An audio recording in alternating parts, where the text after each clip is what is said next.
It's an honor to introduce Professor Apurva Anand and also Mr. Vijay Diwan. Um, Professor Apurva Anand teaches at the Department of Hindi, University of Delhi.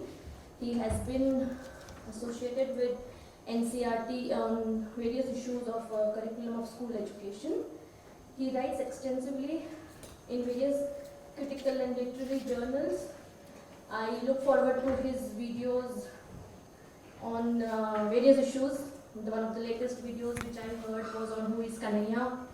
He has also written, he's author of this book called Sundar Ka Swapna and Sahitya Ek Ekant.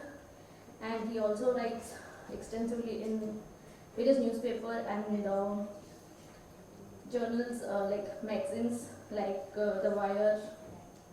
And I was also privileged to listen to him in the 2016 JNU incident that happened, I think, on alternative education, where you gave a lecture in the Freedom Square. I welcome you, Professor Apurva Anand. I also take this opportunity to welcome Mr. Vijay Diwan. Mr. Vijay Diwan is a dedicated Gandhian and a disciple of Vinoba Bhave. He is based in Gagode, a village in the Raigad district of Maharashtra, which is also the birthplace of Vinoba Bhave. And Mr. Diwan is involved in doing an unusual occupation or work, I would suggest, that involves skinning of dead cows and cattle. I say unusual because historically this degrading, polluting and stigmatic work of skinning dead cows and cattle is a work historically relegated to Dalits. So for a upper caste Brahmin, this is not his usual occupation as per the traditional norms of Hindu society. While Dr. Ambedkar had called upon the Dalits to give up this occupation, as it resulted in their marginalization and exclusion. नहीं, मैं व्रत पर करूँगा, एक व्रत है ही उसमें, इनका कहना है कि ज़रा ज़्यादा उस पर फोकस कीजिए। Diwan decided to learn the skill of skinning dead cows. So since the age of 25, and for more than 40 years as such now, as we were discussing, he has been doing this work in the village in order to spread the message of Gandhi and also to change people's perception on caste.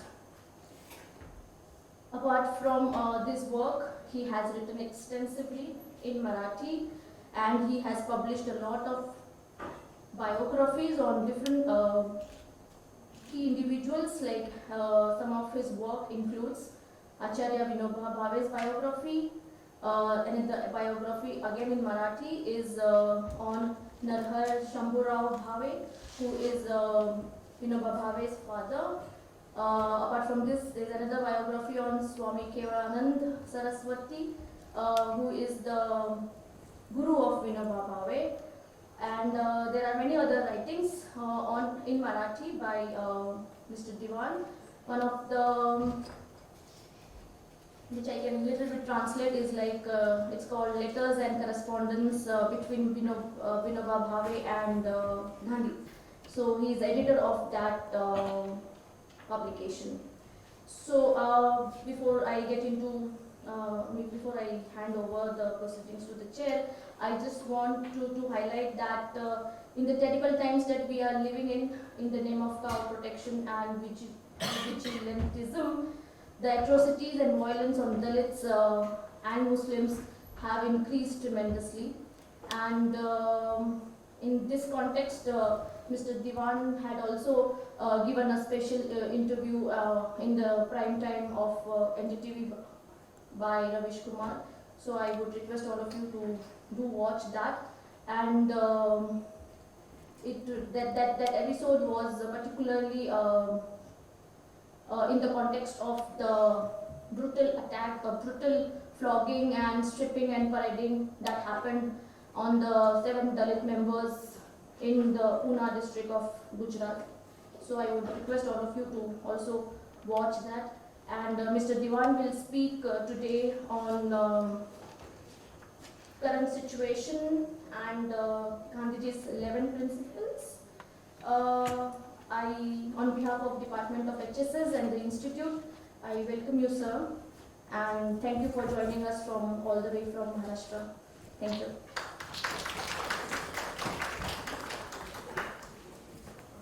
Thanks for this generous and very long introduction. कभी कभी आपको लगने लगता है जब परिचय दिया जा रहा है कि कहीं यही तो मुख्य वक्तव्य नहीं है और बाद में धन्यवाद ज्ञापन किया जाएगा। अध्यक्षों से उम्मीद ये की जाती है कि वो लंगर का काम करेंगे यानी एंकर का, लेकिन कुछ अध्यक्ष ऐसे होते हैं कि पूरे जहाज को लेके नीचे बैठ जाते हैं। तो मैं ऐसा कुछ नहीं करने वाला हूँ। मैं दीवान साहब से अनुरोध करूँगा कि वे अपना वक्तव्य दें।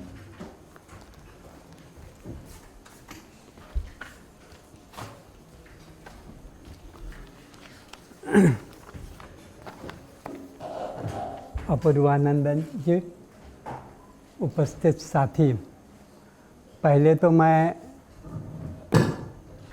आयोजकों के प्रति आभार व्यक्त करता हूँ जिन्होंने मुझे अपने विचार रखने का मौका मुझे प्राप्त कर दिया है।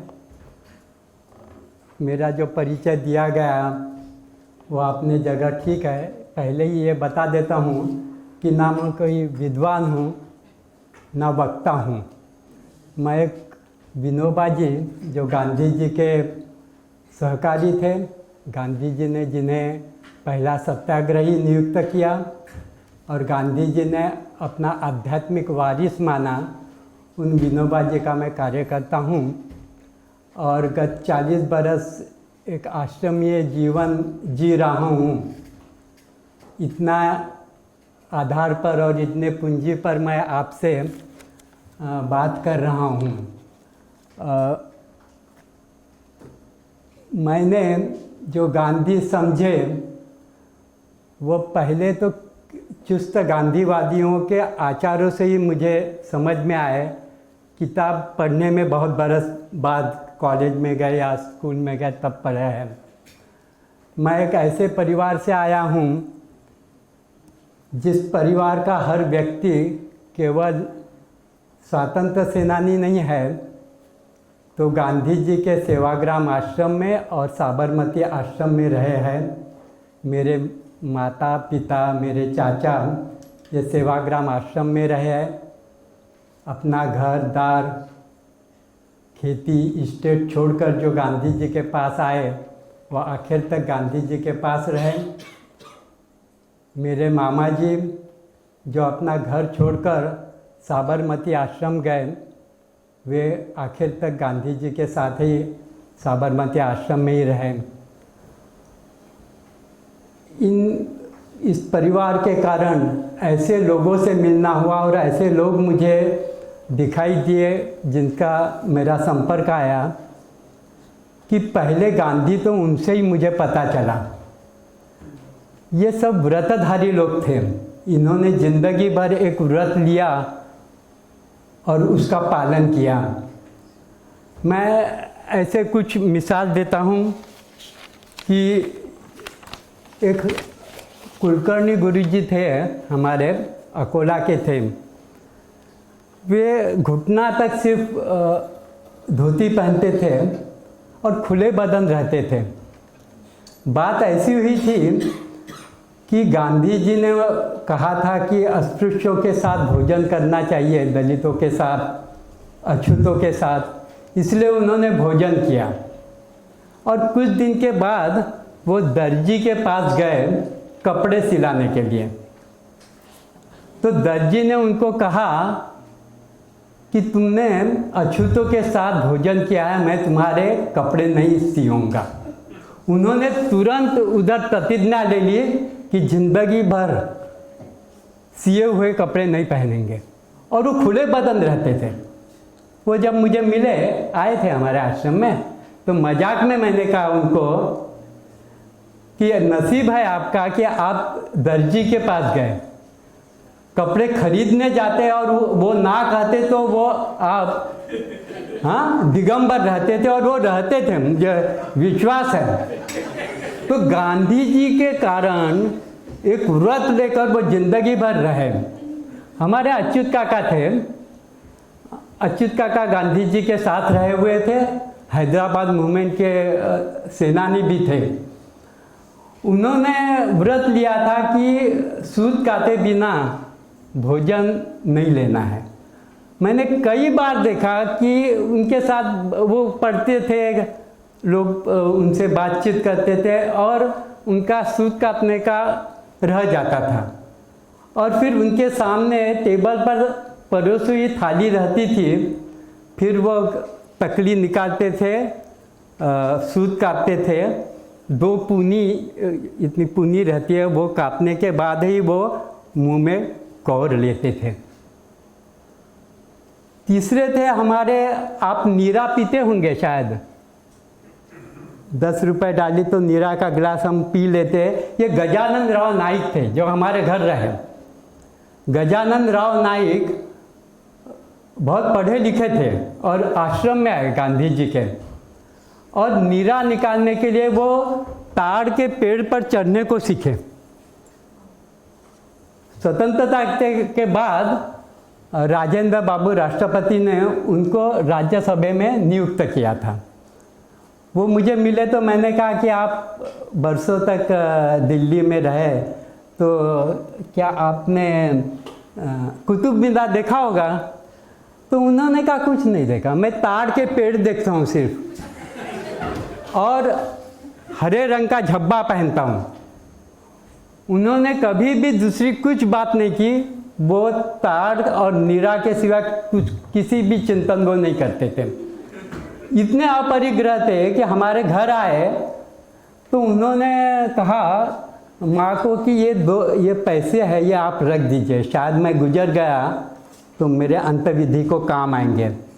अपरिग्रह इतना था कि वो सिर्फ 2 कपड़े पहनते थे, एक शरीर पर था, एक धोकर सुखाने को डालते थे, तीसरा कपड़ा कभी उन्होंने। तो हमारे चाचा थे, वे भी ऐसे ही खुले बदन रहते थे। वे उस समय के मध्य प्रांत से, आज का महाराष्ट्र और अभी का MP, फर्स्ट क्लास फर्स्ट आए थे, और वो सब छोड़कर वो गांधी जी के पास आए। वे भारत के पहले आद्य कुष्ठ सेवक थे। लिप्रेसी का काम भारत में जिन्होंने पहले किया वो मनोहर दीवान थे।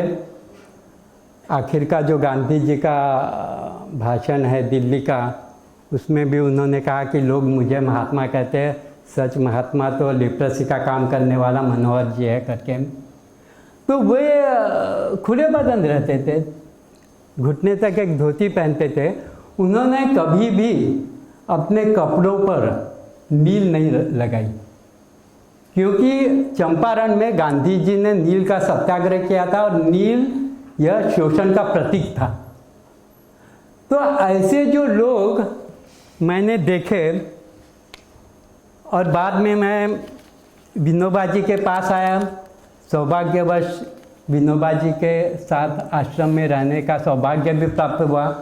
तो इन लोगों के कारण मेरे पर एक ऐसे असर हुआ कि व्रत ये नाम की एक कोई चीज़ है और वो लेनी चाहिए, वह व्रत निभाना चाहिए। इससे हमारा व्यक्तिगत जीवन, सामाजिक जीवन, देश और दुनिया का जीवन सुधर जाएगा, कल्याणमय होगा। अमन और शांति चाहिए तो व्रत के सिवा दूसरा कोई रास्ता दिखाई नहीं दे रहा है।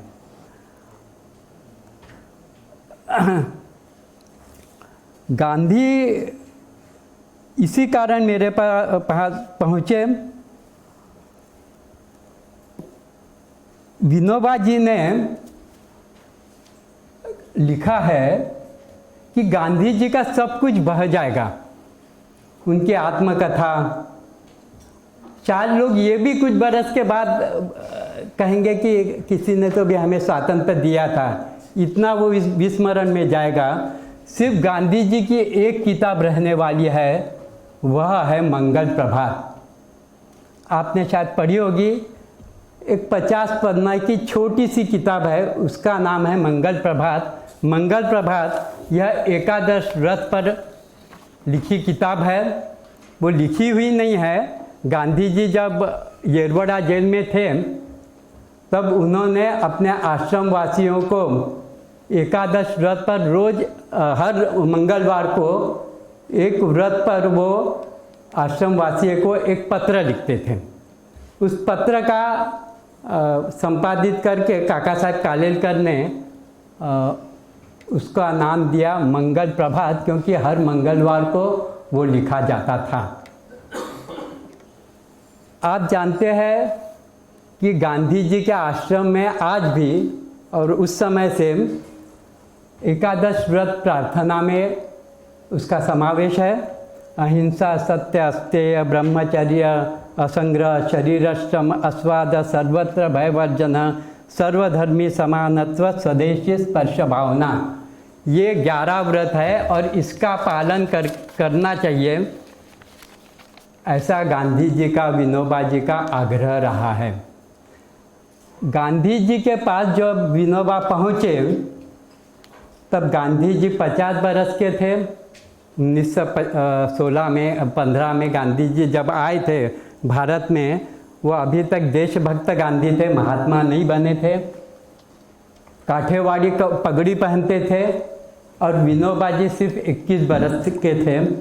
विनोबा जी इंटर में थे और उस समय इंटर की परीक्षा बॉम्बे यूनिवर्सिटी में होती थी, इसलिए वे घर से निकल पड़े और वो परीक्षा देने बम्बई गए नहीं। वो सीधे घर छोड़कर वो बनारस आए। जिस दिन बनारस आए थे उसी समय गांधी जी का हिंदू विश्वविद्यालय का जो भाषण था और उसमें उन्होंने कहा था कि अगर वक्त आएगा तो मैं अंग्रेज़ों को चले जाओ कहूँगा। और आज सुबह के किसी वक्ता ने ये भी किया कि राजे बैठे थे और उनको कहा कि आप पूरा देश गुलामगिरी में है और आप सोने से मरकर इधर बैठे हैं। तो एनी बेजेंट उसके अध्यक्ष थे। एनी बेजेंट ने गांधी जी को रुकाने को कहा, गांधी जी बोलते रहे, एनी बेजेंट चली गई। वो गांधी जी का पहला क्रांतिकारी भाषण था।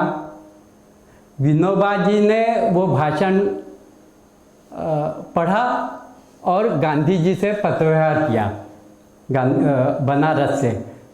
वो गांधी जी ने से जो पत्रव्यवहार हुआ है, वो गांधी जी ने उनको कहा कि इस बारे में, अहिंसा के बारे में चर्चा नहीं हो सकती, आप मेरे आश्रम में आइए।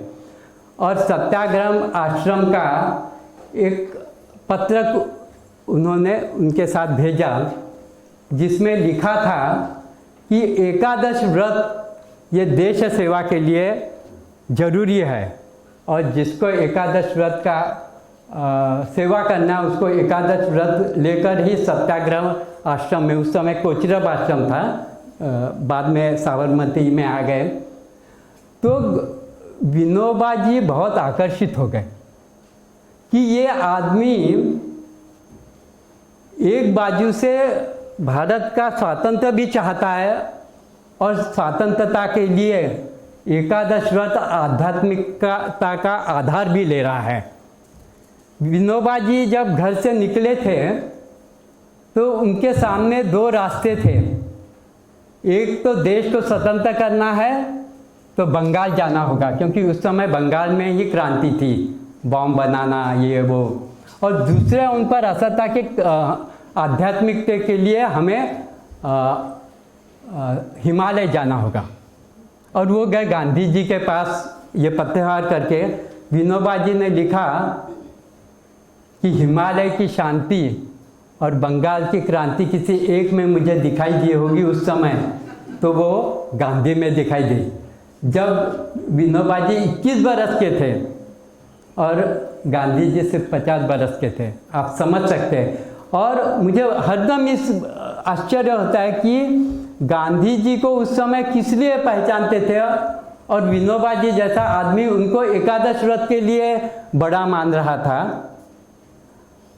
ऐसे ही मुझे बहुत आश्चर्य लगता है इस बात का कि गांधी जी लंदन में थे, टॉल्स्टॉय से पत्र व्यवहार चल रहा था।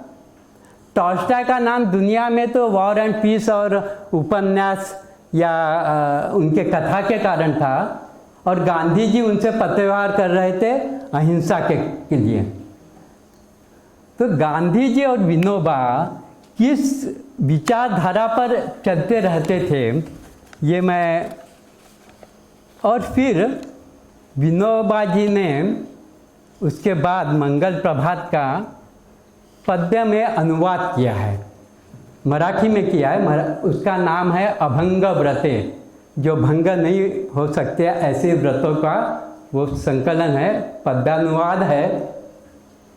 मराठी में अभंग ये एक छंद भी है, इसलिए उस किताब का नाम अभंग व्रते रखा गया है।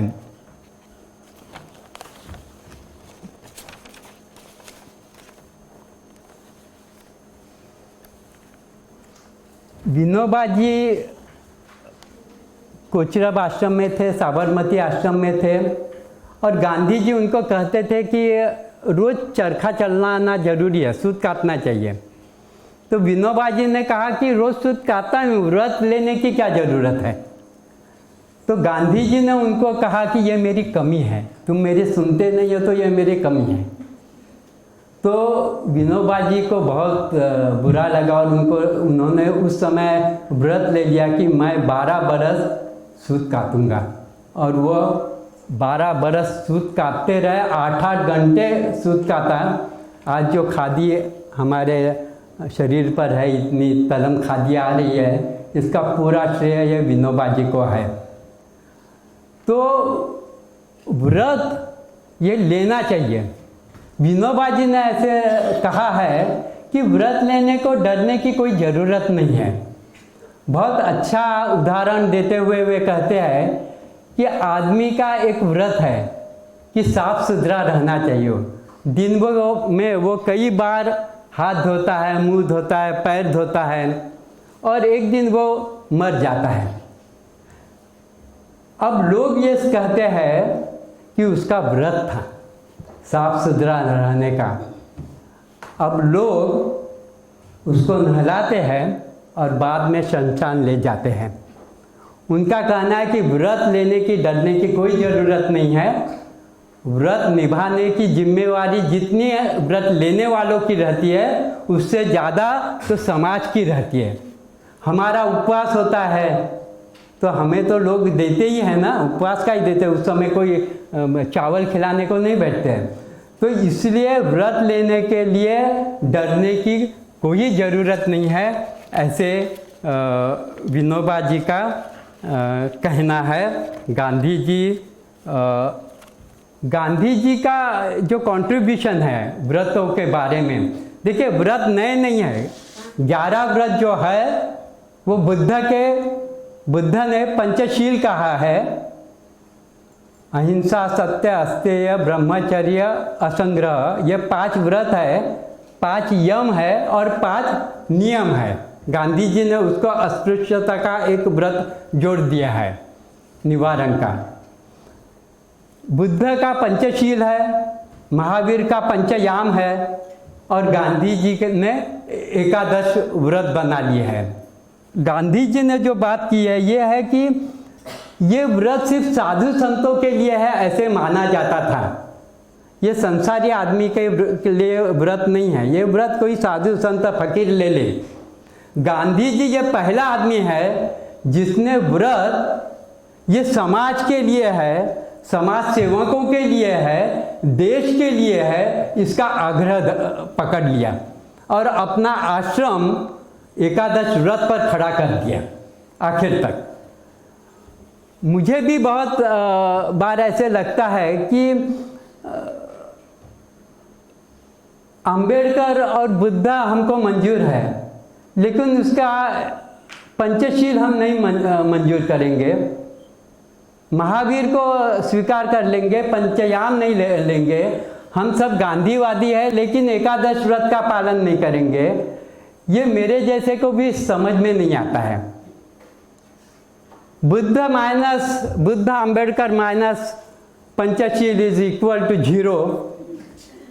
गांधी माइनस एकादश व्रत, ये मेरे लिए 0 ऐसे मुझे लगता है। मैं ऐसे नहीं कहता हूँ कि मैं पूरा एकादश व्रत का पालन मैं कोशिश कर रहा हूँ, उस रास्ते पर चलने की आज तक कोशिश की है, इतना ही मेरा कहना है। लेकिन ये व्रतों पर मेरी पूरी श्रद्धा है और इस व्रतों के कारण ही हमारे सब सवाल हल हो सकते हैं। व्यक्ति के, समाज के, अहिंसा है, सत्य है, ब्रह्मचर्य है। ब्रह्मचर्य का मतलब सिर्फ काम नियमन की बात नहीं है। गांधी जी अगर ब्रह्मचर्य की बात ताकत से नहीं लगाते तो जो गांधी जी के आंदोलन में जो महिलाएं आई इतने विश्वास के साथ, वो ना आती। गांधी जी के आश्रम में जो लोग आए थे, काका साहेब कालेलकर से लेकर सब, जो वो व्रत स्वीकार करते थे, इसलिए ही उनके पतियों ने भी उनको किसी परपुरुष के साथ जाने की इजाज़त दे दी।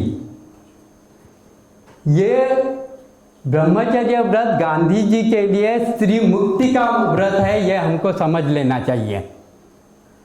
और ब्रह्मचर्य का मतलब एक बृहत, बहुत बड़ा ध्येय, उसके लिए पूरी जिंदगी समर्पित करना, यानी ब्रह्मचर्य है। यह गांधी जी ने कहा। गांधी जी ने कहा कि यह एकादश व्रत एक श्रृंखला है, एक भी श्रृंखला टूट जाती है तो श्रृंखला भंग हो जाएगी। इसलिए सभी व्रतों एक दूसरे से जुड़े हुए हैं और उसका पालन हमें कर लेना चाहिए। ये सिर्फ आध्यात्मिक है ऐसे मानने की कोई ज़रूरत नहीं है। अस्तेय और अपरिग्रह, ये 2 व्रत मिलकर अर्थ शुद्धि होती है। अस्तेय यानी चोरी, अस्तेय यानी चोरी न करना, गलत मार्ग से धन न मिलाना। और दूसरा है अपरिग्रह, पैसे कितने कमाने हैं और कैसे कमाने हैं, ये मिलकर अर्थ शुद्धि होती है।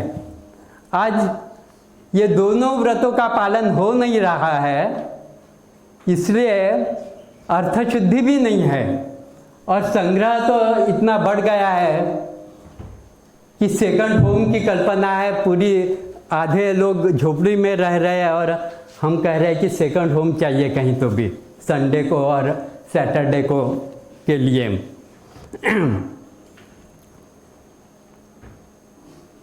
2 व्रतों के बारे में बोलूँगा। एक व्रत के बारे में आयोजकों ने मुझे कहा है कि थोड़ा अधिक बोलना जरूरी है।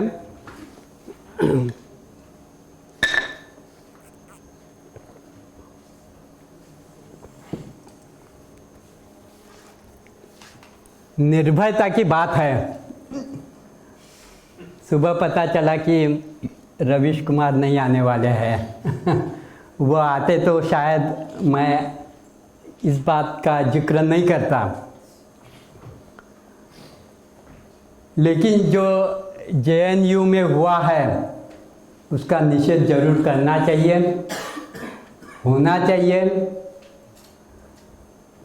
प्रज्ञा ठाकुर जैसी व्यक्ति जो बाहर और लोकसभा में गोडसे ये देशभक्त है कह रही है, और जो सरकार उसको इस पद पर रखती है, इस सरकार का भी निषेध करना जरूरी है। कॉलेज में घुसकर और लाइब्रेरी में घुसकर, और कल एक उसकी अध्यक्षा जो लड़की है उसको पीटा गया है, इसका निषेध जरूर करना चाहिए। नहीं तो मैं निर्भयता के सिर्फ आपको प्रवचन दे रहा हूँ ऐसा होगा।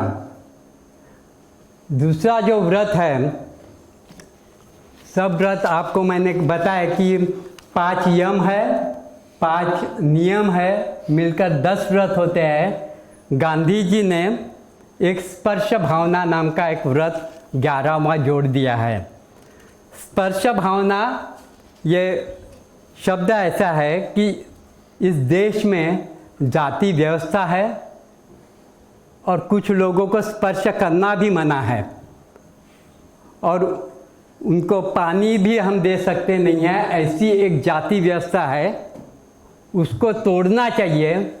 इसलिए गांधी जी ने अपने 10 व्रतों को एक स्पर्श भावना ये व्रत जोड़ दिया है। जो बताया गया कि मैं मरे हुए गाय बैलों की खाल उतारता हूँ, वो इस स्पर्श भावना व्रत से जुड़ा हुआ है, इसलिए मैं ये काम कर रहा हूँ। लेदर, चमड़ा, उसका अर्थशास्त्र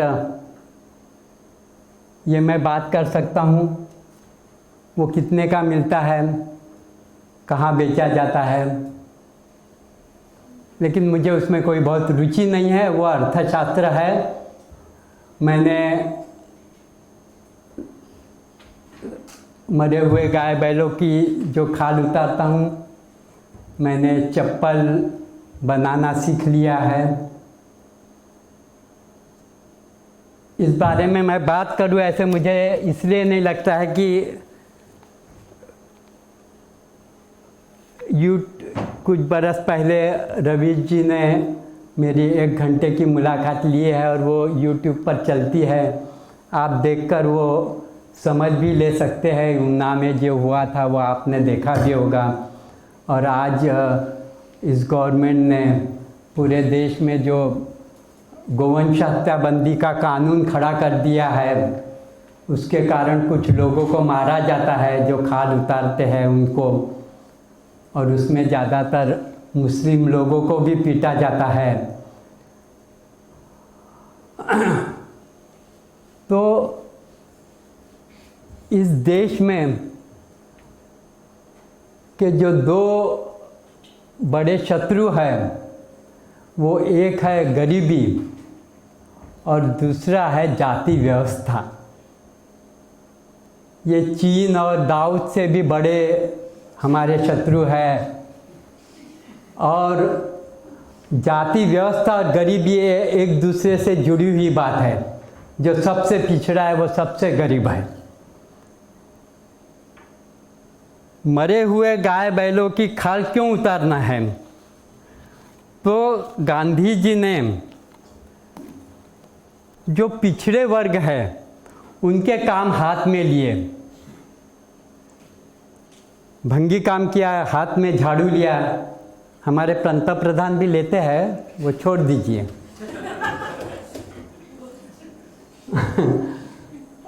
नीरा का काम लिया, जो कलाल समाज करता है। चप्पल बनाने का काम किया, बुनकर का काम है। हाँ, ये सब पिछड़े लोगों के काम ये उच्च वर्णीयों ने करने चाहिए, ताकि वे वहाँ तक पहुँचेंगे, उनका दुख समझ लेंगे और उनको सबल करके इस अन्याय के विरोध में खड़ा करने के लिए वो कुछ करेंगे। ऐसी गांधी विनोबा के इस काम के पीछे की भावना है। लेकिन बात ऐसी हुई कि हमने चरखा चलाया और बुनकर का भी काम किया, लेकिन बुनकर के जीवन के सवाल हमने हाथ में नहीं लिए। हमने कुम्हार काम किया, लेकिन कुम्हारों के जीवन के सवाल हमारे हाथ में नहीं आए। हमने भंगी काम किया, लेकिन उनके सवाल हमने कभी हाथ में नहीं लिए। हमने चम्हार काम किया, मरे हुए गाय बैलों की खाल भी उतारी, लेकिन उनके सवाल हम नहीं ले पा रहे हैं और इसके कारण ही उस समाज तक हम पहुंच नहीं पा रहे हैं और उस समाज को भी यही लगता है कि गांधी ये अलग है, वो कहता है। और कुछ लोग गांधी और अंबेडकर में झगड़ा लगाने की बात करते रहते हैं कि अंबेडकर कहते थे कि शहर में जाओ, और गांधी कहता है कि देहात में जाओ। हाँ, अरे आप समझ लीजिए कि गांधी किसको कह रहा है, कब कह रहा है, और अंबेडकर किसको कह रहा है और किस हालात में कह रहा है, इसका विचार नहीं करेंगे आप लोग। बात ऐसी थी कि नए विचार आए थे और वो नए विचार देहात में पहुंचाना जरूरी था। और वो विचार कौन पहुंचाएगा? तो गांधी जी का कोई अशिक्षित आदमी को नहीं कह रहा था जाने के लिए। पढ़े हुए लोग अगर देहात में जाएंगे तो नए विचार वहां तक पहुंच जाएंगे। अंबेडकर क्यों कह रहे थे उसी समय कि आप लोग छोड़कर बंबई में जाओ? वो किसको कह रहे थे? गांव में वो अछूत आदमी एक दो घर रहते थे, उसका शोषण हो रहा था, इसलिए वो कह रहे थे कि आप इसमें से छुटकारा पाने के लिए जाइए शहर में। और उस समय ये समझ लेना चाहिए कि बंबई में टेक्सटाइल मिल खड़े हुए थे और रेलवे शुरू हो गई थी। काम मिलने का 100% उधर जगह थी आमदनी की। मैं आपको बताता हूँ, 29 साल में अंबेडकर जी ने कहा था कि ये मरे हुए गाय बैलों की खाल उतारना छोड़ दीजिए। अगर इसी कारण हमको अछूत मानते हैं और हमको दूर रखते हैं तो ये काम समाज ने बंद कर देना चाहिए। महाराष्ट्र में मैं बताता हूँ कि महाराष्ट्र में ये काम कोई नहीं करता है। जब ऊना में ये घटना घटी और मैं ऊना गया था और जिग्नेश भाई उस समय का ये था नेता अभी है, तो मुझे बहुत आश्चर्य लगा कि गुजरात में अभी भी ये काम कैसे किया जा सकता है। मैं अभी बिहार में गया था, बीच में मुझे बुलाया था, उदयपुर में भी गया था इसी काम के लिए। तो आज भी भारत में ये काम किया जाता है। क्यों किया जाता है और उसमें नए लोग क्यों नहीं आते हैं? जब मैंने ये कहा रवि जी को कि इस काम में जब तक इंजीनियर डॉक्टर नहीं आते, पढ़े हुए लोग नहीं आते, इसमें सुधारना नहीं होगा, तो वो हंसने लगे। मैंने कहा कि रोबो भाभा में चलता है, IIT के है, आप सब IIT के हैं, हमारे पवई IIT है बम्बई में। हाँ, वो रोबो अब होटल में सर्व करने का रोबो बना दिया है उन्होंने। तो क्या ड्रेनेज में उतारने का रोबो नहीं बना सकते आप लोग? लेकिन वो तब तक नहीं बनाएंगे जब तक उन पर वो आफत नहीं आती है। जब पढ़े लिखे लोगों पर ऐसी आफत आएगी कि उनको ड्रेनेज में उतरना पड़ेगा या मरे हुए गाय बैलों की खाल उतारनी पड़ेगी, मैं दावा के साथ कहता हूं कि वो रोबो बनाएंगे और उसके जरिए वो काम करेंगे। इसलिए इस काम में मरे हुए गाय भैंस का काम करना ये कोई आदमी का काम है नहीं। मैं अनुभव से कहता हूं, यह आदमी का काम है क्या? ये नरक से भी नरक है। गाय बैल जब मर जाते हैं लोग फेंक देते हैं नदी किनारे, पहाड़ में, एक दिन का हो जाता है वो, तब मुझे पता चलता है। तो उस पर मक्खियाँ रहती है, इतने कीड़े आते हैं, वो शरीर पर चढ़ते हैं, हाथ में आते हैं। मेरे और गाय के इसमें सिर्फ 1 फुट का अंतर रहता है, कितनी दुर्गंध आती होगी आप समझिए ना। 5-5 हजार बरस एक समाज को इस काम में लगा दिया है। इसलिए मैं कहता हूं कि दलितों के काम जब तक सवर्ण नहीं करेंगे उनको उनका दुख पता भी नहीं चलेगा। जब ये काम मैं करने को शुरू की तब मुझे पता चला कि 5000 बरस ये कैसे जीते होंगे। हमारे पैरों का रक्षण उन्होंने ही किया और उसी चप्पल से उनको हमने मारने को शुरू किया है आज। ये क्या है? ये कौन सी मानवता है? इसलिए ये काम मैं कर रहा हूं। एक बात और कहना चाहता हूं, मैं किसी के आहार के बारे में टिप्पणी नहीं करना चाहता हूं। आहार जो करते हैं वो ठीक है, लेकिन जब गवर्नमेंट ने कानून लाया, वो कानून हमें मंजूर नहीं है, लेकिन वो बात अब इधर मैं नहीं करता हूँ। लेकिन उस समय कुछ लोग हमारे विशेषता गोवा के लोग आए थे। मैं महाराष्ट्र का हूँ, गोवा हमारे करीब है, और उन्होंने आहार स्वतंत्रता की बात की और बीफ पार्टी शुरू की। कोई हर्ज नहीं है मुझे, आपका अन्न है, आपको खाना है। गवर्नमेंट मैं क्या खाऊं ये गवर्नमेंट को तय करने की कोई ज़रूरत नहीं है। मैं उस बाजू में ही हूँ। गवर्नमेंट तय करेगा क्या कि मैं बर्फी खाऊं या गोश्त खाऊं? ये मेरा अपना अधिकार है, स्वतंत्र है। मेरा एक सिर्फ आक्षेप इतना छोटा सा है कि मुझे गोश्त खाना है, गाय बैल के मांस खाना है, तो मुझे ये खाना है। इतना मैं बात करूं, इतना ही मुझे कहना है। जब उसको आप आहार स्वतंत्रता की बात करते हैं तो स्वतंत्र ये शब्द का उपयोग करने के लिए मैं इजाज़त नहीं देना चाहता। स्वातंत्र्य में समता और बंधुता निहित है। क्या आहार साथ जो गोश्त खाते हैं वो मछुआरे के या क्या कहते हैं, जो गाय बैल काटता है, क्या हिंदी में क्या कहते हैं, कसाई, उसके बेटी से शादी करेंगे, उसके घर खाना खाएंगे? तो जो लोग खाना वो आहार लेना चाहते हैं वो जरूर खाए, मुझे उससे कोई परहेज नहीं है।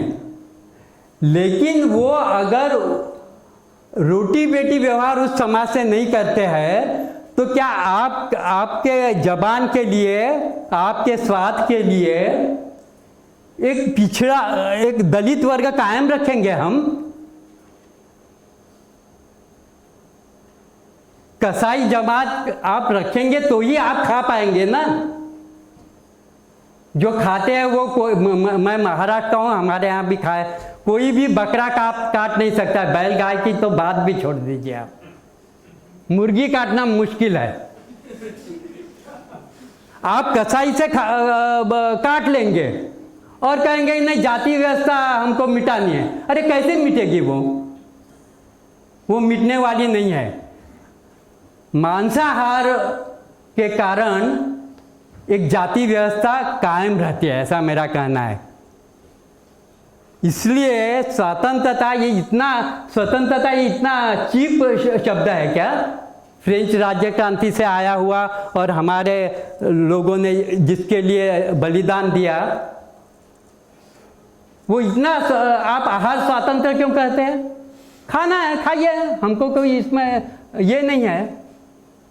मैं फांसी के विरोध में हूँ खुद। हमारे बॉम्बे हाई कोर्ट के समय हुआ है, हाँ 2 मिनट।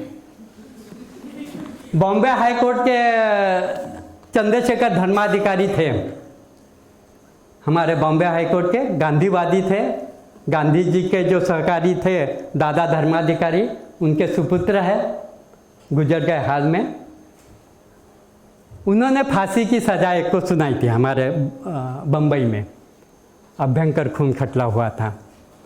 तो मैंने कहा आप तो गांधीवादी है और आपने फांसी कैसे दी? तो उन्होंने कहा कि मैं संविधान से जुड़ा हुआ हूँ, जो कानून है उस आधार पर ही मुझे काम करना पड़ता है। ठीक है, मैंने कहा कि धर्माधिकारी जी ये बताइए, जिस दिन सुतार जक्कल को फांसी पर चढ़ाया आपको नींद आई क्या? तो उन्होंने मुझे कहा कि विजय भाई नींद कैसी आएगी, उस दिन मुझे नींद नहीं आई। तो मैंने उनको पूछा कि आपने तो पेन से सिर्फ फांसी ये 2 शब्द लिखे, तो आपको डायबिटीज़ हुआ उस कारण उन्होंने कहा मुझे डायबिटीज़ हुआ। आप सोचिए, जो फांसी का फंदा जल्लाद खींचता है उसको क्या होता होगा? बहुत बार आपको पता चलता है कि फांसी की सज़ा नहीं हो रही है, अमल नहीं हो रहा है, उसके कई कारण हैं, लेकिन जल्लाद नहीं मिलता है, यह भी एक बड़ा कारण है। हम फांसी की आराम से हम कह देते हैं कि फांसी दे दो और हमें न्याय दो, लेकिन हमारी न्याय व्यवस्था एक जाति व्यवस्था कायम कर करके हमें न्याय चाहिए क्या? जल्लाद रखेंगे, हमारे महाराष्ट्र में उसको मांग कहा जाता है, वो मांग समाज कायम रखेंगे और न्याय मिलाएंगे। हम एक जाति व्यवस्था कायम रखेंगे और हम स्वाद लेंगे, ये नहीं हो सकता है। और इसलिए ये जो स्पर्श भावना है, ये गांधी जी ने अपने 10 व्रत में एक जोड़कर ये व्रत रखा है। इतना ही मैं कहना चाहता हूँ।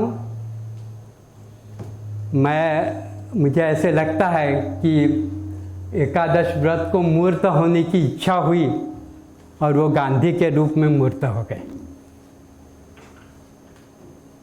मैं प्रार्थना करता हूँ कि ये एकादश व्रत का पालन करने की शक्ति आपको और मुझे मिले, ताकि इस देश में से जाति व्यवस्था खत्म हो, अमन और शांति हो, सत्य और अहिंसा का मार्ग प्रशस्त हो।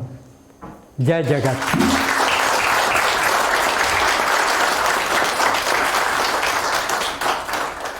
बहुत शुक्रिया दीवान साहब। इस पूरे प्रश्न को, यानी एकादश व्रत के प्रश्न को इस दृष्टि से हम लोगों ने बहुत कम देखा होगा और सोचा होगा। खासकर हिंदुस्तान में जाति व्यवस्था का सवाल एक ऐसा सवाल है जिसको धर्म सुलझा नहीं सके। मैं ये कहता हूँ कि अगर भारत में कोई विशुद्ध रूप से धर्मनिरपेक्ष चीज़ है तो वो जाति है, और दूसरे कि अगर कोई धर्मों से ज़्यादा ताकतवर है तो वो भी जाति है। क्योंकि भारत ठीक ही मनुस्मृति को जला दिया जाए और हिंदू धर्म को इसका स्रोत बताया जाए, लेकिन यह भी सच है कि इस्लाम जो कि बराबरी का उसूल लेकर आया, भारत में इस्लाम जाति के आगे हार गया और भारत में ईसाइयत भी जाति के आगे हार गई। आपके पास आप ऐसे चर्चेस को जानते हैं, ऐसे गिरजाघरों को जानते हैं जहाँ दलितों को प्रवेश नहीं है, और आप ऐसे ईसाइयों को जानते हैं जो खुद को ब्राह्मण कहते हैं, ब्राह्मण ईसाई। आप केरल जा सकते हैं और दूसरी जगह जा सकते हैं। और आप ऐसे मुसलमानों को भी जानते हैं जो कहते हैं कि हमारी हड्डी उसकी हड्डी के मुकाबले क्या है, यानी आप बिना हड्डी मिलाए शादी नहीं करते।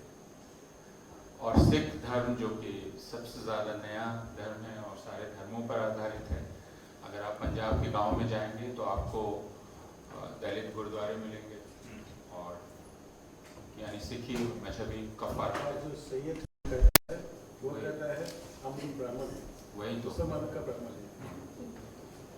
तो इसलिए जाति एक ऐसी चीज है जो धर्मनिरपेक्ष और धर्मों से ऊपर है।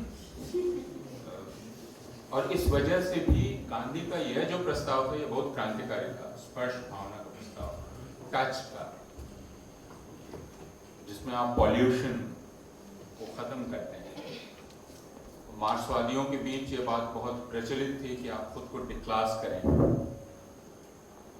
लेकिन उन्होंने यह नहीं समझा कि गांधी ने आश्रम में जो प्रयोग शुरू किए उनमें डिक्लास करने का ये सबसे ज़बरदस्त तरीका था जिसमें आपको पखाना खुद साफ करना है, सफाई खुद करनी है, संभव हो तो कुष्ठ रोगी की का जख्म खुद धोना है, और ये सब गांधी ने उपदेश नहीं दिया, खुद किया। तो एक क्लास करने का इससे बेहतर तरीका और कुछ नहीं हो सकता था। बहरहाल अब 2 अध्यक्ष हैं और आपके सवाल और 2 वक्ता हैं, तो जाहिर है वक्ताओं से आपको प्रश्न करने, अध्यक्षों से जी। Yes. The floor is open. Yeah, kindly also mention your name and also to whom the question is addressed. Please mention that. I don't need a mic. My question is to Sumanta. I just want to know from you, are there any experiments happening in school education?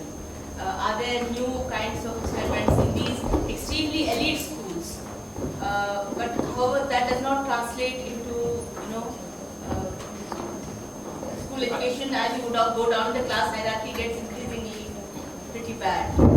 I don't know enough to answer this with any degree of certainty. A lot of schools introduce some form of working with the hands, visits to villages, etc., that kind of thing. I'm talking of elite schools. The whole problem is with our entire system of education, where if you are forcing people to go into the 10+2 pattern, every school after a point has to move towards that. I'm not saying the alternative is vocational education. All that I'm saying is that we need to rethink. If I had the answers, I would have been preaching the answers. What makes me even sadder is that we are not even asking the right questions, which is again is a profoundly anti-Ambedkarite, anti-Gandhi, anti-Tagore kind of thing to do. And I haven't touched on Tagore because of constraints of time, but he's another person we need to revisit in order to be able to formulate the right kind of questions for our time. मेरा प्रश्न विजय दीवान sir के लिए है। Sir, मेरे को ये जानना था कि आप इतने सालों से तुम्ही काढता ते स्किन वगैरह, तर मेरे को ये जानना था कि आपके साथ गाँव में उस तरीके से भेदभाव होता है जैसे दलितों के साथ होता है, और वो अगर आप जो विलेज में रहते हैं वो तो काफ़ी it's a very well known ideal village, if I can say like that, because I have read about it when I was reading about you.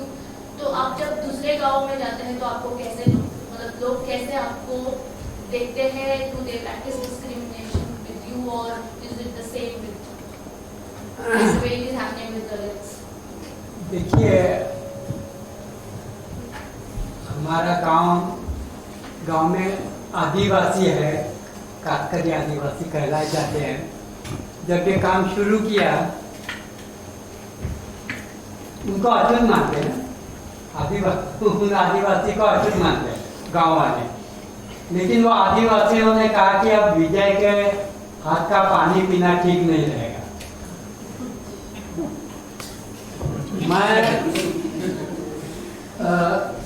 मैंने जब शुरुआत की तो मुझे लगा कि आजू बाजू के गांव में भी मैं कुछ काम करूं, तो मैंने बोर्ड लगा दिया हर जगह, गांव में पेड़ पर, कि कोई गाय भाई मर गया तो मुझे सूचित किया जाए। मैं कोकण में रहता हूँ, बहुत बारिश रहती है, तो फोन आता, मेरे पास उस समय फोन नहीं थे, किसी का फोन दिया था तो उसको फोन आते थे कि फलाना गांव में एक का बैल मर गया।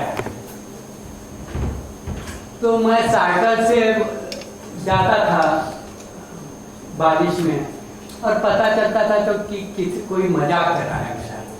ये मजाक बहुत दिन चलते रहे, फिर मैंने छोड़ दिया। मैंने कहा कि अपने गांव तक ये आखिर मुझे प्रतीकात्मक ही करना है, कोई व्यवसाय तो करना है नहीं है।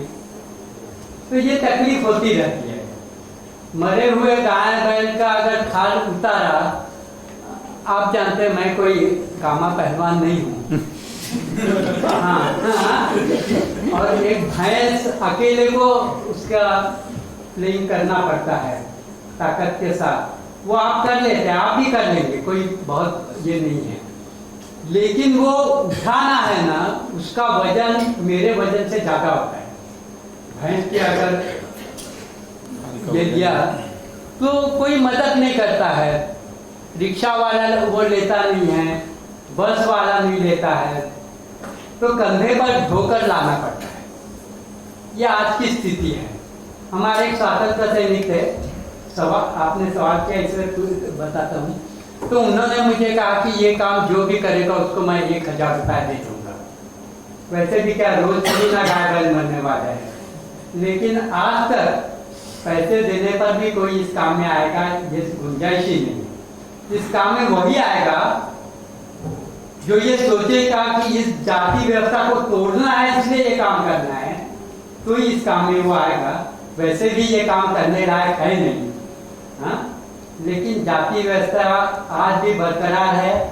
महाराष्ट्र में भी मुझे वही लोग कहते हैं कि ये काम नहीं का है, आप क्यों कर रहे हैं।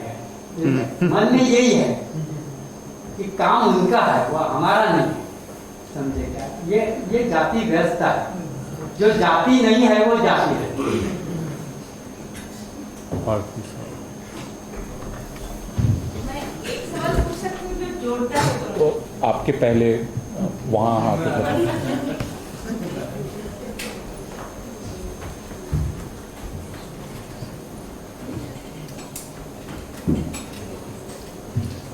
पिछले सेशन में किसी भी Hello, I am Tikendra and I am doing my MA in Development Studies here in IIT Guwahati.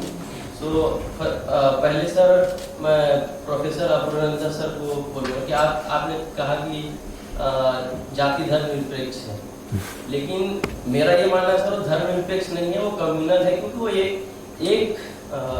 एक धर्म से निकल कर बाकी सारे जगह में ब्राह्मणाइज होकर ब्राह्मणिकल आइडिया वो स्प्रेड हुआ है। तो मेरे नज़र वो धर्म निरपेक्ष नहीं है, वो कम्युनल है। और मेरा कमेंट था, क्वेश्चन नहीं। और तो ये मेरा क्वेश्चन विजय सर के लिए है। सर गांधी जी ने क्या बोलते हैं उसको, गाय वगैरह को क्या वो है 11 व्रत, हाँ मंगल के लिए लॉ बनाने के लिए उन्होंने प्रपोज किया था। तो गौ हत्या रोकने के लिए उन्होंने स्पेशल उनका एक प्रिंसिपल था कि गौ हत्या रोकना है हमको, कानून ने हाँ सॉरी गौ हत्या रोकना है, उन्होंने ऐसा कहा था। लेकिन आप कह रहे हैं कि आप बीफ कंज्यूमिंग या फिर ये सब जो लेदर वर्क वगैरह है उन चीज को आप कैसे देखते हैं, क्योंकि गांधी जी ने तो खुद मना किया था कि गौ हत्या नहीं करना।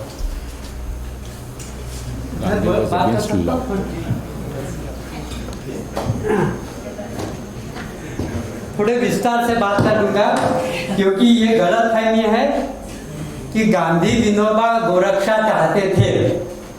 गोरक्षा किस लिए चाहते थे ये पूछना चाहिए पहले तो। किस लिए चाहते थे वो? देखिए, इस देश में पहले गोरक्षा की मांग ये महात्मा फुले ने की है। 1882 में उनका शेतकऱ्यांचा असूर नाम की एक किताब लिखी है, उसमें उन्होंने कहा है कि अंग्रेज आने के कारण वो गाय बैल खाने लगे हैं, इसके कारण गोबर नहीं मिल रहा है, और गोबर न मिलने के कारण हमारे खेत में जितनी पैदाइश होनी चाहिए उतनी नहीं हो रही है, और इसलिए गोवंश हत्या बंदी का कानून होना चाहिए, ये महात्मा फुले ने कहा।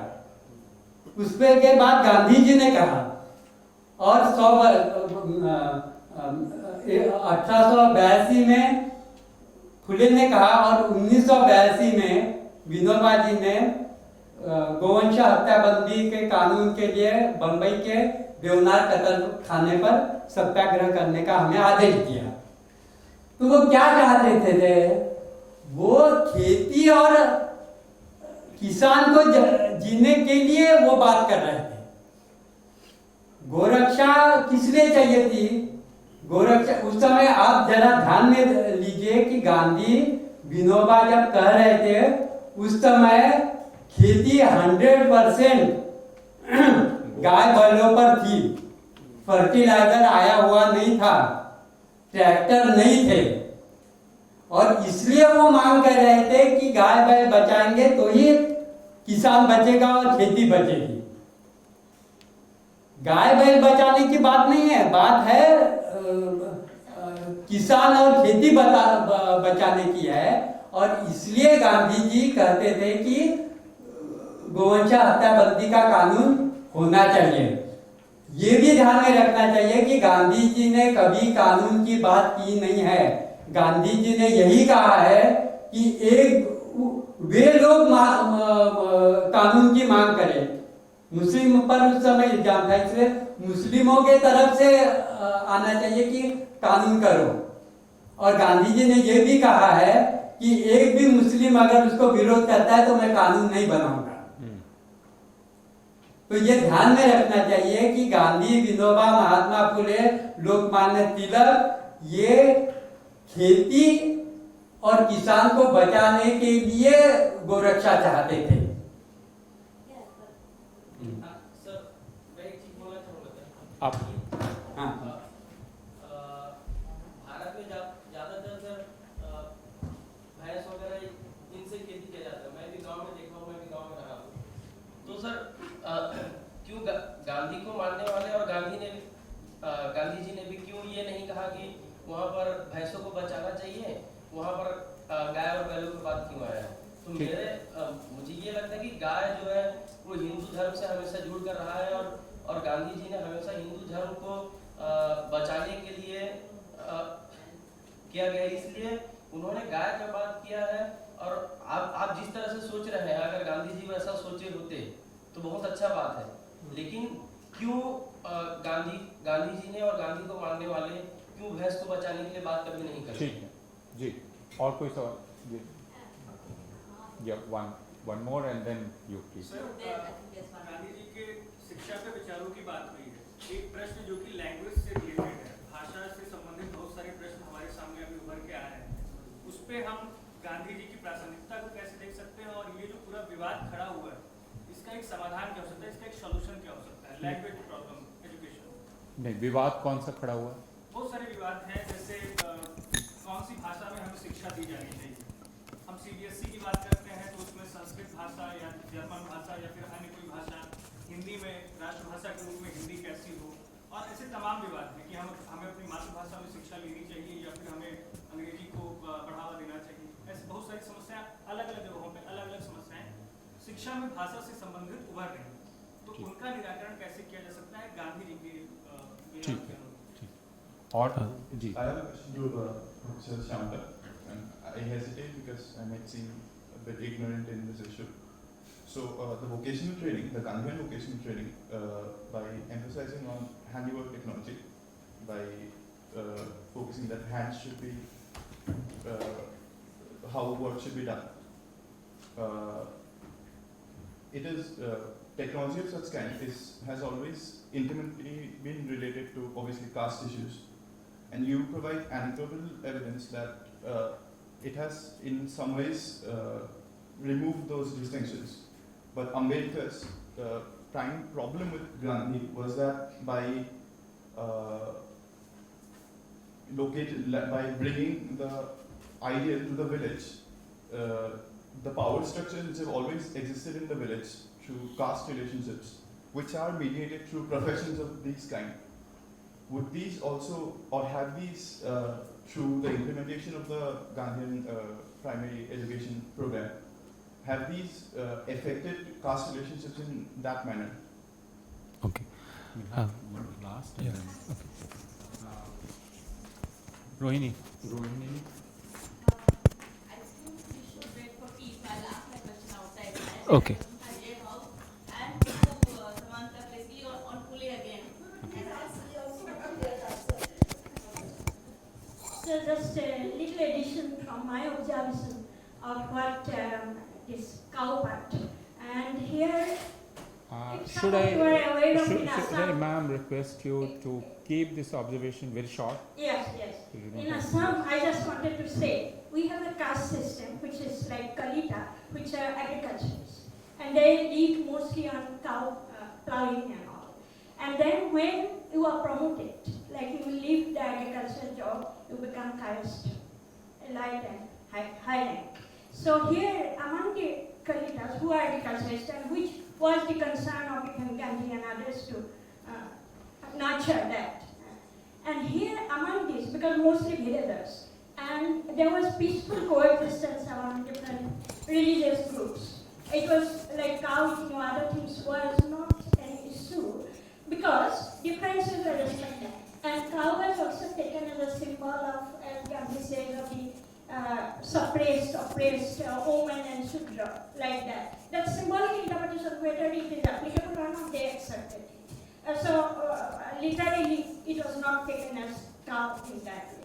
And about the caste being above dharma, nirapaksha, I have a little observation like when Firungis and others who are irrespective of whether they are Christians or Isais or Brahmins, they are accepted as high caste Brahmins.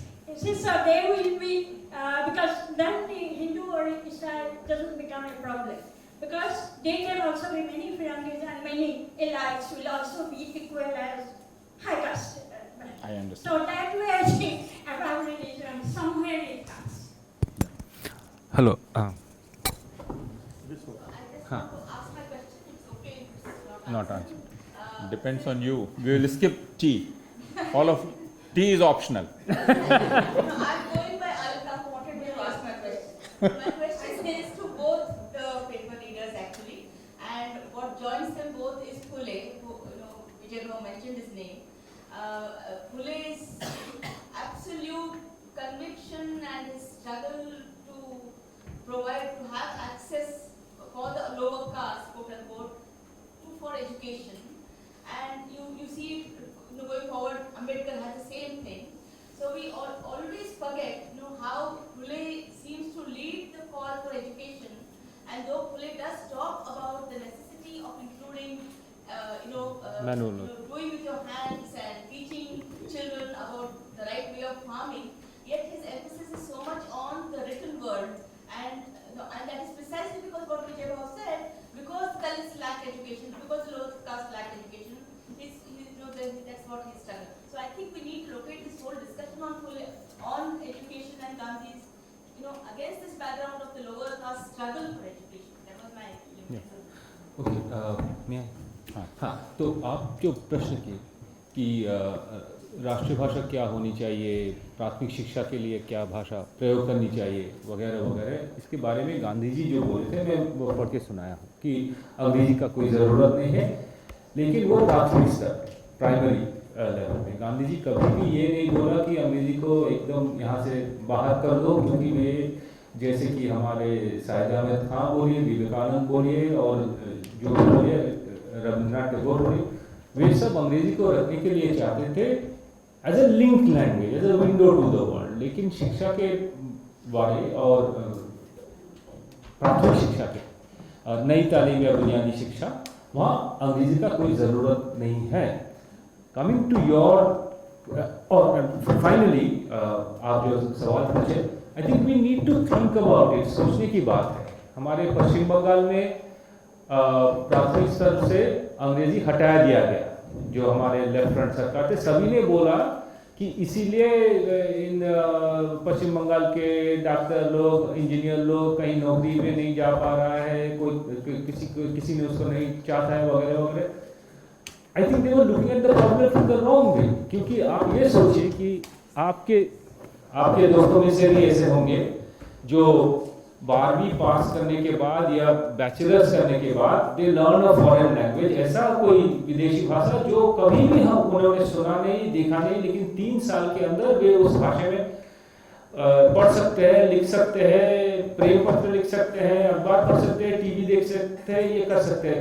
Where lies the problem यही है कि 5वीं तक अंग्रेजी नहीं है, लेकिन 6ठी से 12वीं तक जो अंग्रेजी पढ़ा रहा है, यानी जिन्होंने अंग्रेजी पढ़कर जा रहे हैं, वे तो अंग्रेजी सिखाने का कोई तरीका नहीं सीखा है, कोई तकनीक नहीं सीखा है। वे अंग्रेजी साहित्य के बारे में 2-4 वो रट के उसका उत्तर लिखने के लिए सीखे हैं।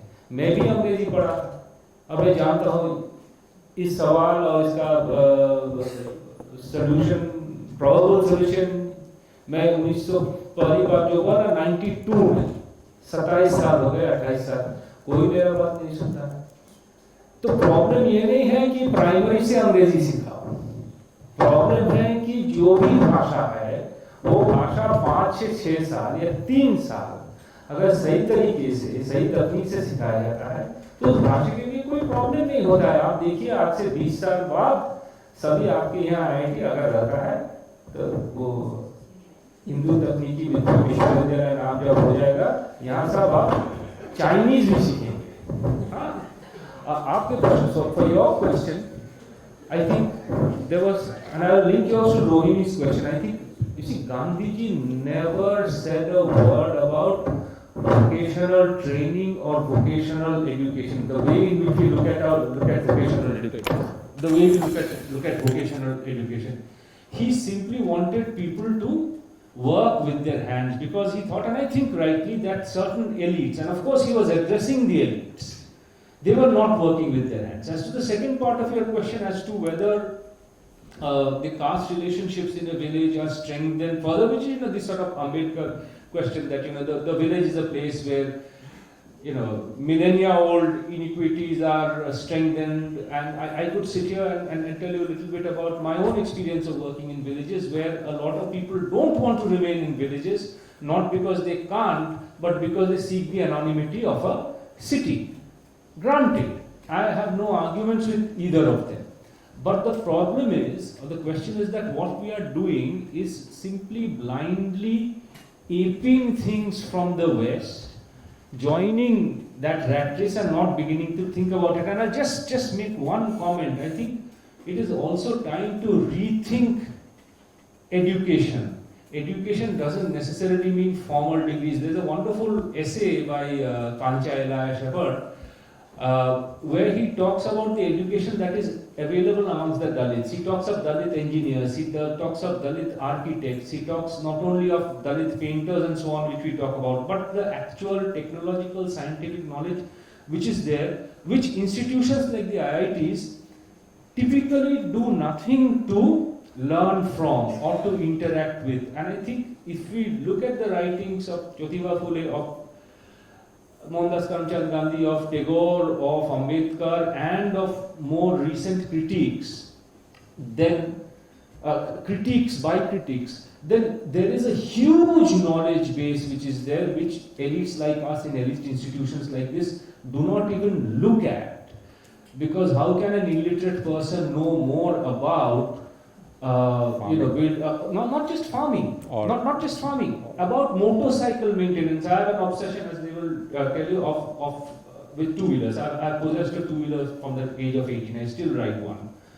The best mechanics in Kolkata are most of them illiterate, and yet they will do a much better job, I guarantee you, than any person who's come out of this institution with a degree in mechanical engineering with a specialization in four-stroke two-wheeler engines. We are not looking at them. This kind of experiential knowledge is what I think Gandhiji was looking at, and I think it is necessary for us in all institutions of education to consider how we might use this knowledge amongst the neglected and the subalterns, and look at the thoughts of great thinkers. Like I think what Vijay Devanji was saying was the same thing. In order to break the caste system, those who don't have to do these jobs should go and do these jobs. I think we are all basically trying to say the same thing, I feel the most important thing for all of us is to try and translate this into actual lived practice in our own lives. आपके टिप्पणी के बारे में मेरा सिर्फ ये कहना है, और हम दोनों बात कर रहे थे कि इससे ये पता चलता है कि भाषा के साथ कितनी बड़ी दुर्घटना हो गई है, क्योंकि हमारे पास भाषा का सिर्फ एक अर्थ बचा है, वह है अभिधा। जब भाषा कही जा रही है तो उसका एक अर्थ व्यंग्य होता है। जब मैं कह रहा था कि जाति धर्मनिरपेक्ष है तो मैं अभिधा का प्रयोग नहीं कर रहा था, लेकिन राजनीति ने हमें इतना कुंद कर दिया है कि हमें कुछ और सुनाई भी नहीं पड़ता। तो इसलिए अपनी सुनने की क्षमता का हमेशा इम्तहान करते रहना चाहिए। दूसरी बात मुझे ये कहनी है कि आपका यह कहना बिल्कुल ठीक है, और उसमें मैं दीवान साहब से थोड़ा असहमत हूँ।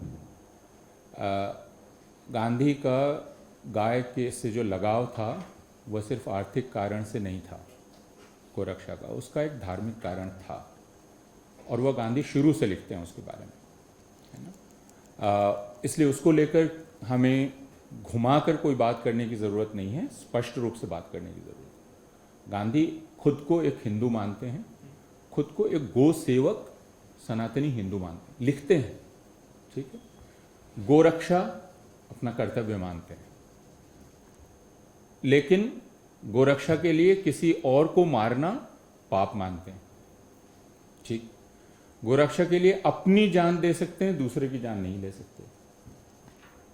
लेकिन गांधी के सामने दो चीजें हैं, एक उनका व्यक्तिगत विश्वास जो कि एक हिंदू के रूप में विश्वास है। गांधी इस पर भी बहुत बहस करते हैं, और इसलिए गांधी के साथ सबसे दिलचस्प चीज ये है कि वे, मैं जो शुरू में कह रहा था कि वे रणनीतिक नहीं हैं, यानी वे बहुत स्पष्ट कहते हैं कि कृपया हमें यह न बताएं कि वैदिक काल में कौन गोमांस खाता था और कौन नहीं खाता था। तो इसलिए वो उस तर्क को भी निरस्त कर देते हैं। इसका अर्थ है गोमांस मैं अभी नहीं खाता हूं, हिंदू गोमांस नहीं खाता, यह बात अभी स्थापित है। तो कृपया आप उस काल में जाकर मुझे यह ना बताएं कि मेरे पूर्वजों के पूर्वज खाते थे, इसलिए आप क्यों इसका विरोध कर रहे हैं। वो तर्क नहीं है, वो पद्धति पर प्रश्न कर रहे हैं। लेकिन गांधी के सामने दूसरा बड़ा काम यह था कि वे एक राज्य की स्थापना करने में भी उद्यत थे। जो वे कर रहे थे उसका परिणाम एक राष्ट्र राज्य की स्थापना में होना था। वह कैसा होगा? गांधी का सिद्धांत बहुत स्पष्ट था कि वह धर्मनिरपेक्ष होगा। जब धर्मनिरपेक्ष राष्ट्र होगा तो मेरा अपना विश्वास एक तरफ है जिसमें गोरक्षा होनी चाहिए, लेकिन कानून के दायरे में जब मैं प्रवेश करूंगा तब क्या होगा? कानून या संविधान, जो कि जिसके लिए एक बहुत अच्छा शब्द है उर्दू में दस्तूर, यानी जीने का दस्तूर क्या होगा लोगों का। 1947 की एक प्रार्थना सभा में गांधी कहते हैं कि राजेंद्र बाबू मेरे पास हजारों लोगों के प्रतिवेदन और उनके डेलीगेशंस की बात कह रहे हैं। राजेंद्र बाबू कह रहे हैं कि मेरे पास हजारों लोग आए और उन्होंने पत्र लिखे और कहा कि अब भारत स्वतंत्र हो गया, तो भारत में तो गोरक्षा संबंधी कानून बन ही जाना चाहिए।